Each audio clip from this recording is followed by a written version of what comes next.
Hey guys, before I start, tell me in the comments, where are you watching this story from? Because what I'm about to tell you is insane, and I promise, it's the kind of family drama you don't see every day. My family said they never got my wedding invitations. But the truth is far uglier than lost mail. Here's what really happened the night my entire family went silent. Kat Reynolds had always sensed a quiet distance between herself and her family. Not open hatred. Just an invisible line she could never cross. She wasn't the favorite child, nor the most celebrated cousin. She was simply there, always trying, always hoping. After her wedding, that quiet distance became a wound. For weeks, everyone in her family gave her the same excuse in the same rehearsed tone. We never got your invitation, sweetie. You know how mail gets lost. Kat forced a smile every time, pretending it didn't cut her. But every night, when she lay in bed next to Rick, her new husband, one question haunted her. Why did no one come? No call. No message. Not even a last-minute apology on the wedding day. Just absence. One rainy evening, 2 days before Thanksgiving, Kat was sorting through a stack of paperwork. A brown envelope slipped out and fell to the floor. It was the delivery confirmation receipt. Confused, she opened it. Her heartbeat stopped. There it was. The signature confirming the invitation package had been received. And the signature belonged to someone she recognized instantly. Her mother. Kat stared at the signature like it was a stranger's face. Her hands shook. Her throat burned. All those months of guilt. All those nights she thought she had done something wrong. It had been a lie. A deliberate lie. Kat sat down on the edge of her bed, the envelope in her hand, and whispered to herself. Why would my own family hide my wedding invitations? She didn't sleep that night. And by morning, she had made a decision. This Thanksgiving, she would get her answers. Even if it broke the last pieces of her heart. Thanksgiving at the Reynolds house had always been noisy. Laughter echoing from the kitchen, cousins running up and down the hallway, the smell of roasted turkey filling every corner.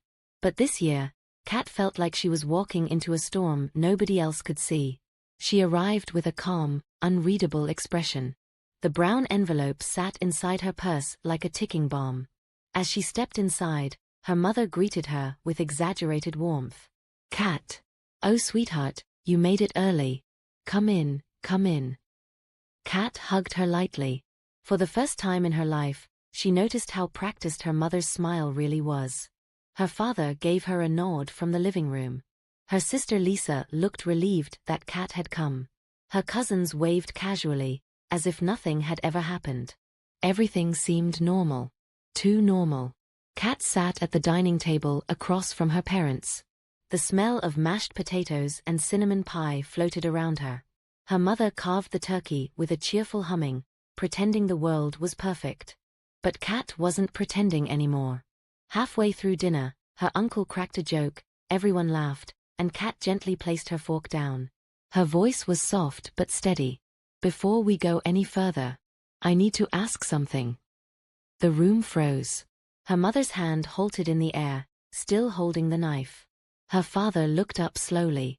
Lisa swallowed hard.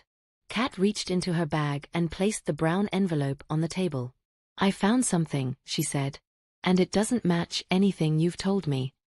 Her mother blinked, her smile fading. What do you mean, sweetheart?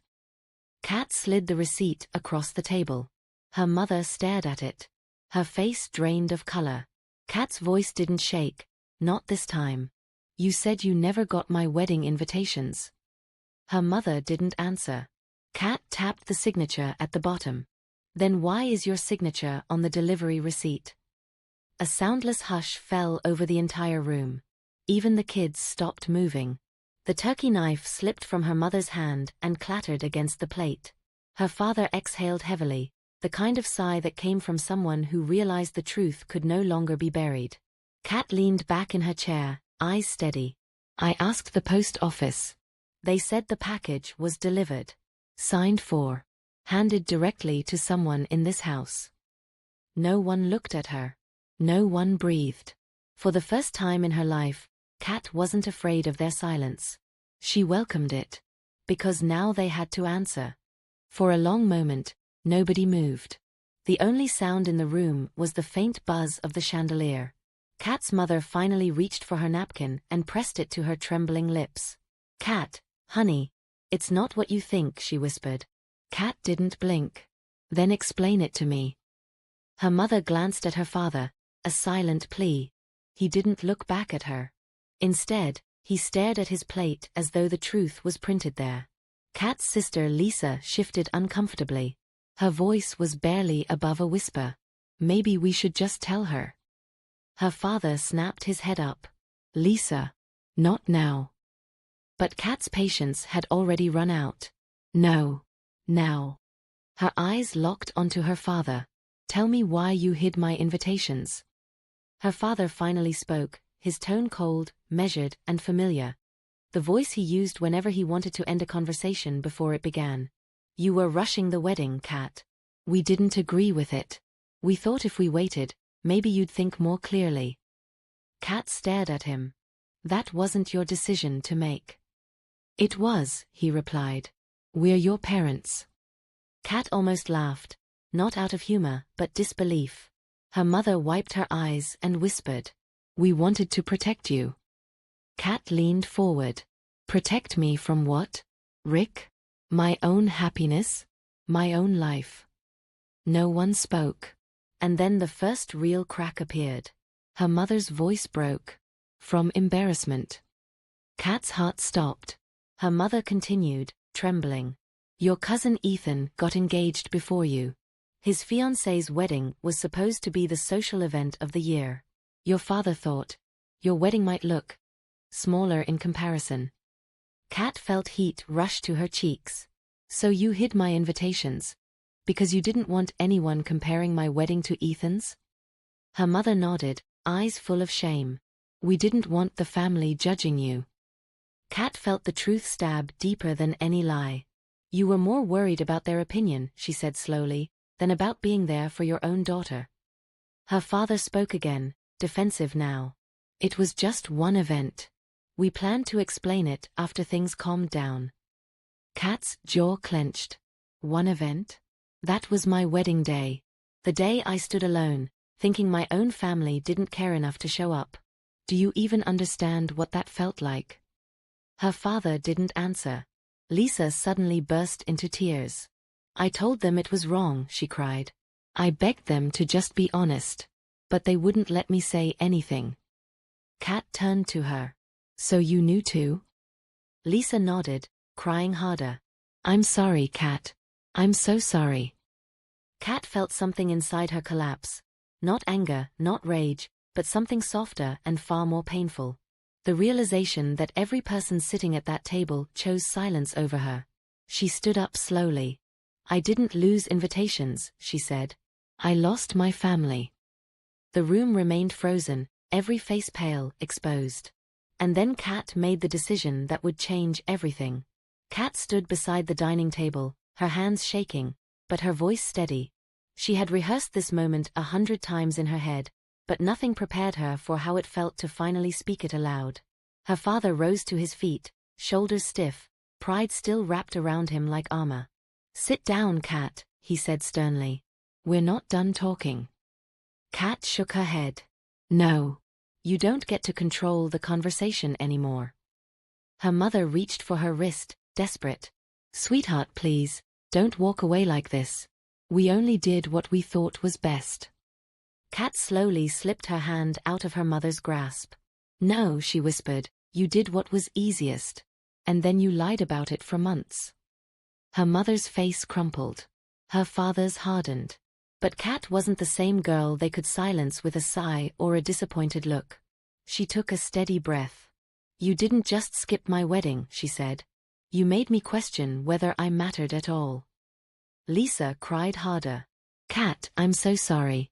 I should have told you. I didn't want to go against them."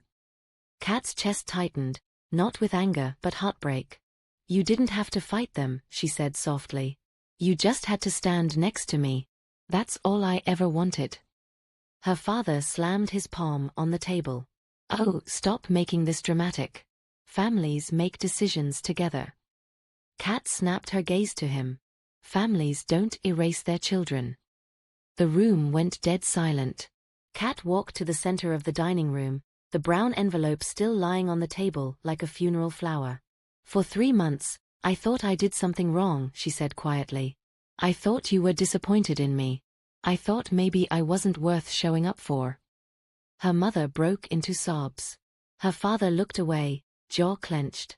Kat continued. But now I understand something. She lifted her chin.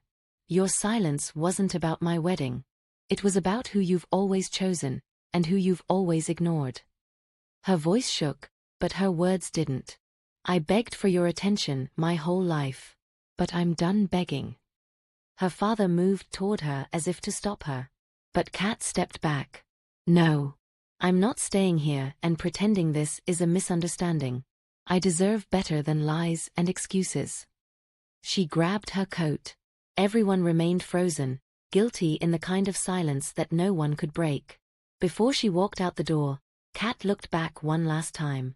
You didn't lose an invitation, she said softly. You lost a daughter. The door closed behind her with a quiet click. But to the people inside, it sounded like an earthquake. And for the first time in her life, Kat walked away from them. Without apologizing. Without shrinking. Without looking back. That night, the Reynolds family finally faced the truth they had buried for months. And Kat finally breathed for the first time in years. Sometimes, the people you expect to have your back hurt you the most. But standing up for yourself, speaking your truth, and walking away when necessary, that's real strength. If you've ever felt overlooked or erased, remember, your worth isn't defined by anyone else's choices. And sometimes, walking away is the only way to reclaim your peace.